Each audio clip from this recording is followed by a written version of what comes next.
안녕하세요. 솔로몬 국수입니다. 첫 번째로 소개해드릴 책은 현대문학에서 나온 기시 유스케의 악의 규전이라는 책입니다. 요거는 1권하고 2권 있는데 요거 1권은 지금 읽어가지고 소개를 해드리는 거고 2권은 지금 읽고 있는 상태입니다. 전에 이게 느낌 있는 책인 출판사에서 출간이 됐었는데 오래전에 다시 이제 현대문학에서 재출간 됐다고 하고요. 여기 보시면은 이제 개정 증보 재출간이잖아요. 미공개 단편 비밀하고 악의 규전 이렇게 수록이 돼 있다고 합니다. 요거는 그 이전 구판에서는 볼 수 없는 단편이니까 그리고 번역가가 이제 한성린 님이신데 예전에 나왔던 그 출판사하고 번역자분은 동일합니다. 일단은 책이 굉장히 이쁘게 나왔습니다. 전부터 유명하기도 해서 이제 읽어본 작품인데요. 이 학교를 배경으로 하는 연쇄살인마에 대한 이야기를 다루고 있는데 동성애, 성폭력, 학생들 간의 뭐 집단 따돌림 이런 것들이 이렇게 버무려져서 나오기는 하는데요. 요거는 학생들이 읽기에는 좀 그렇고 성인들이 읽는 일본 추리소설이라고 보시면 될 것 같습니다. 저는 약간 유교스러운 데가 있어가지고 약간 이 소재 자체가 조금 거부감이 조금 있긴 했습니다. 근데 이 일본 추리소설을 좀 좋아하시고 어, 하시는 분들은 이거 그냥 그 앉은 자리에서 금방 읽으실 수 있을 거예요. 되게 두꺼워 보이기는 한데요. 한 460페이지 정도 되는데 저도 되게 가독성 있게 빨리 봤거든요.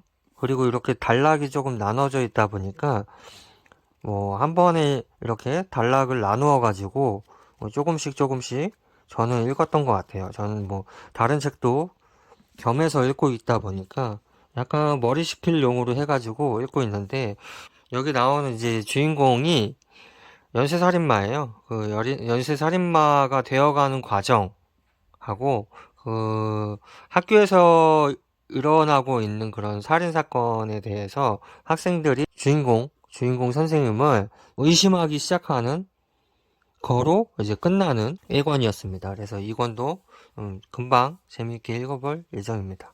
다음 작품은요, 열린 책들에서 나온 예보게니 자마츠의 우리들이라는 책입니다. 요건 조금 특이하게 생겼죠. 그 열린 책들에서 문고본으로 해가지고 예전에 나왔던 책입니다. 근데 이거 제가 그 아름다운 가게에 가가지고 2,000원 주고 사온 책입니다. 약간 변색이 조금 심하긴 한데 그래도 뭐 안 봤던 책인가 봐요. 안에 내용은 조금 깨끗해가지고 이건 독서 모임으로 읽었던 책이고요. 디스토피아의 3대 문학 하면은 이 예보게니 자마츠의 우리들이 제일 첫 번째에 속하고 그 다음에 올더스 헉슬리의 멋진 신세계 그리고 조지 오웰의 1984 이렇게 이 디스토피아 3대 문학 고전소설에 속하는 작품인데 요 우리들 작품을 읽어보면은 이후에 나오는 이 멋진 신세계나 뒤에 나오는 1984의 원형이 되는 작품이라고 생각할 수 있습니다. 그리고 이 자마진이 공학 공부를 하고, 그 다음에 조선학 공부를 했기 때문에 약간 이 안에 나오는 내용들이 수학적인 표현을 써가지고 나오는 이야기들이 있습니다. 이런 것들이 약간 조금 이해가 조금 안 되고 설명이 되는 게 아니다 보니까 추측하기가 좀 어렵거든요. 근데 그런 거 말고는 글 자체는 굉장히 가독성이 있었고, 그리고 내용을 제가 멋진 신세계나 1984를 완독을 했다 보니까, 그거를 생각하면서 보니까 웬만큼은 좀 추리를 해서 볼 수 있었던 작품입니다. 일단 전체주의가 생성이 됐고, 그 안에 이제 사는 주인공이 나오는데, 그 주인공이 이렇게 자기가 기록하는 일기 형식으로 이렇게 몇 번째 기록 해가지고 이 일기 형식으로 쓰는 작품입니다. 이 작품을 단독으로 보기에는 추천을 드릴 것 같진 않지만 멋진 신세계나 뭐 1984 이후에 뭐 디스토피아 문학들을 조금 많이 보신 분들은 필수로 읽어봐야 될 그런 책인 거는 같아요. 근데 디스토피아 문학을 시작하시는 분들, 소설을 이제 입문하셔가지고 소설을 처음 읽으시는 분들에게는 조금 어려운 책이 될 수도 있습니다. 하지만 이 작품 읽어보면은 알쏭달쏭한 부분들이 되게 많다 보니까 이건 또 무슨 내용이지? 하고 조금 생각하면서 볼 수 있는 그런 책이었던 것 같아요. 그래서 이 작품이 번역본이 이 열린 책들에서 하나가 나오고 빛꽃 출판사라는 데서 그 영문 번역으로 나온 책이 있습니다. 그래서 이 두 가지 번역본밖에 없는데 저는 이것도 다시 한번 보고 싶고 그 다른 번역본으로 나온 것도 한번 보고 싶어서 제가 헌책방에 갔을 때 이 책이 보이길래 구매를 했습니다. 다음 책은요. 민음사에서 나온 하드리아누스 황제의 회상록이라는 작품이고 마르그리트 유르스나르라는 사람이 지은 책입니다. 민음사 세계문학 전집에 있는 책이고요. 1951년에 하드리아누스 황제의 회상록을 출간을 해서 페미나 바카레레스코상과 아카데미 프랑세스 소설상을 받았으며 이때부터 세계적인 명성을 얻기 시작했다고 합니다.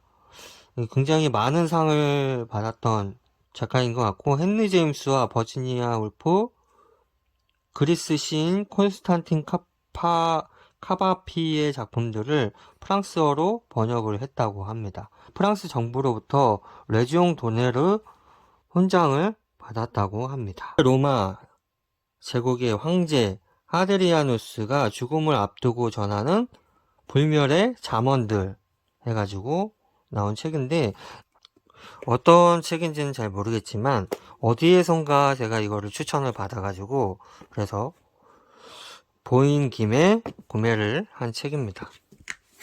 다음 책은요. 요거는 올제 클래식에서 나온 책이고요. 안톤 체호프의 4대 희곡을 담아놓은 책입니다. 이게 이제 오래전에 올제 클래식에서 나왔던 다른 책과 더불어 이제 세트로 나왔던 책 중에 하나인데요. 올제 클래식에서 요거는 2,900원에 팔았던 책입니다. 안톤 체호프의 책을 제가 이제 독서 모임에서 이제 읽게 될 건데요. 벚꽃동산하고 반야 삼촌, 반야 아저씨라는 작품을 읽어볼 예정입니다. 근데 그 작품들이 모두 수록이 되어 있는 책입니다. 여기에 수록되어 있는 작품들이 갈매기, 반야 외삼촌, 그리고 세자매, 벚나무 동산 이렇게 해가지고 나온 건데 이 번역자가 홍기수님인데 이게 아마 그 버무사 버전으로 나왔던 책하고 아마 동일한 것 같기도 합니다. 희곡 작품이다 보니까 번역이 조금 어색하면은 조금 이상하긴 한데 그래도 올제 클래식에서 번역에 대해서는 조금 신경을 써서 번역을 했다고 하니까 여기 있는 김에 올제 클래식으로 한번 읽어보려고 주문을 했습니다. 다음 책은요. 스타벅스에서 나온 윤동주 전 시집 해가지고 하늘과 바람과 별과 시 해가지고 나온 책입니다. 서거 77주년 탄생 105주년 기념으로 해서 요 책의 뉴 에디션으로 해서 나온 책이라고 합니다. 지금은 아마 절판된 걸로 알고 있습니다. 보면은 안쪽에 이런 식으로 들어가 있고요. 뒤쪽에는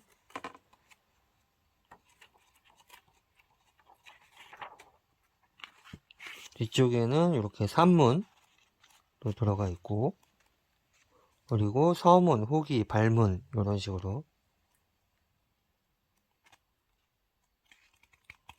이만큼이 이렇게 들어가 있습니다. 윤동주 시인의 전 시집을 좀 보고 싶어가지고 구매를 해본 책입니다. 다음 책은요. 요거는 바다출판사에서 나온 루이스 세풀베다의 갈매기에게 나는 법을 가르쳐준 고양이 리커버 책입니다.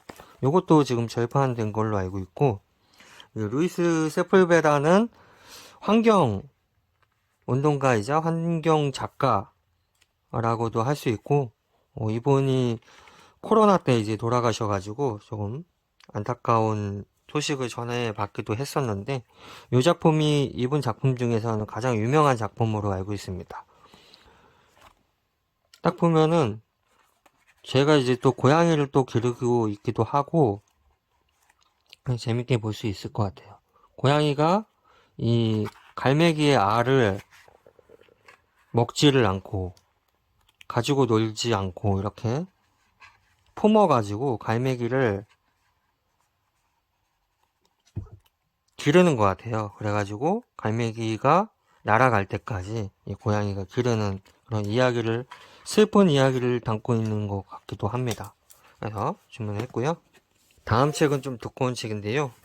로맹 롤랑의 장 크리스토프 1권, 2권 이렇게 세트 책입니다. 굉장히 두꺼운 책인데 한 권에 890, 거의 900페이지 되는 작품이 두 권입니다. 동서문화사에서 나온 책이고요. 장 크리스토프는 베토벤과 작가 로맹 롤랑 자신의 정신을 이상화한 것으로 프랑스 대하소설의 성구가 된 걸작이다. 천재 음악가 장 크리스토프의 고난과 파란만은 생애가 감동적 서사로 펼치는 대하소설로 독창적인 주인공이 부딪히는 잇따른 위기야 사건들이 흥미진진하게 펼쳐진다.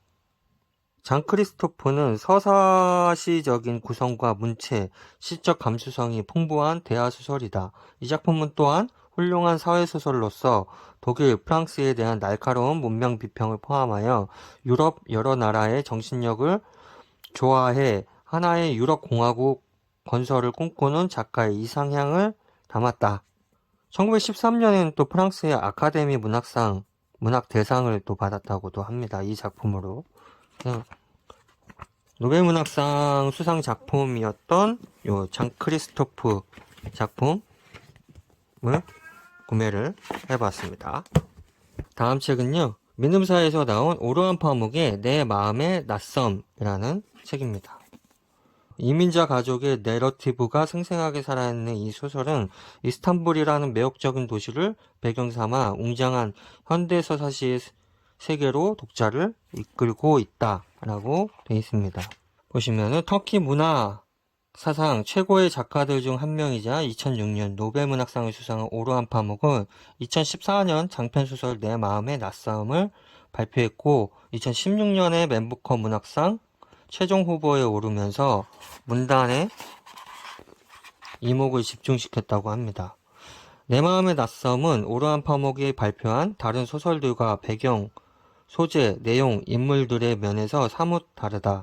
터키 부르주아 출신의 파묵은 이스탄불 작가로 잘 알려져 있고 그가 다룬 이스탄불은 중상류층의 삶이자 이들의 사는 공간이었다. 파묵은 현재까지 주로 자신과 비슷한 계층의 삶을 이야기해왔다. 반면 이 작품은 시골 아나톨리아에서 올라와 이스탄불 외곽의 무허가촌인 게제콘두에 사는 터키 빈민들의 삶을 다룬다. 이 소설에서 파묵은 서민, 더 나아가 빈민 출신인 지극히 평범한 남자 메블루트를 주인공으로 택했다. 소설은 1인칭 시점으로 사건이 전개되고 1969년에서 2012년까지 급격하게 도시화가 진행된 터키와 이스탄불을 배경으로 하고 있다라고 되어 있습니다. 그래서 어쨌든 궁금해가지고 구매해본 책입니다. 다음 책은요, 알마 출판사에서 나온 스타니스와 프렘의 사이버 리아드라는 책입니다. 여기 보시면은 이렇게 심노을, 우리나라 이제 SF 소설가이신데요. 요 뒷부분에 제가 4월 달에 이 스타니스와 프렘 작품 그 단편선을 볼 거예요. 현대문학에서 나온 그 두꺼운 책이 있는데 그거를 이제 한 달 동안 읽어볼 건데 그거 읽어보고 나서 한번 보려고 주문을 했습니다. 여기에서 뒤에 나오는 거 보면은 사이버 시대의 일리아드, 죽기 전까지 2+2는 7을 외치는 8층짜리 연상기계 같은 현생 인류에 대한 통렬한 비판을 하고 있다 라고 되어 있는데 요 2+2는 7, 그러니까 2+2는 4가 그 도스토옙스키에 나오는 그런 공리주의에 대한 이야기거든요. 아까 여기 우리들에서도 그 2 플러스 2는 4라는 이야기가 또 나옵니다. 근데 그 2 플러스 2는 7이라고 나오는 게 약간 오류가 있는 그런 기계에 대한 이야기를 하고 있는 것 같은 그런 작품인 것 같습니다. 그래서 SF의 고전으로 평가받는 이 천재 작가가 쓴 이 사이버 시대의 일리아드의 뜻을 가지고 있는 이 사이버 리아드라는 작품은 이 과학과 문학을 넘나들고 우화와 동화, 패러디를 오가며 단순히 웃기기만 한 것이 아니라 씁쓸하고 서글픈 통찰까지 가득 담고 있다고 합니다. 난해하고 철학적이어서 어렵다고 느낄 수도 있는데 전 우주적으로 가장 위대한 제작자인 트루를과 클라파우치우시의 모험과 사건, 사고를 보여주며 슬랩스틱 코미디를 보여주는 듯 웃기만 해도 좋을 것이다 라고 되어 있습니다. 두꺼워 보이긴 하지만 책이 조금 옆으로 좀 얇아요. 그래서 SF 좋아하시는 분들은 읽어보시면 좋을 것 같습니다. 다음 작품은요.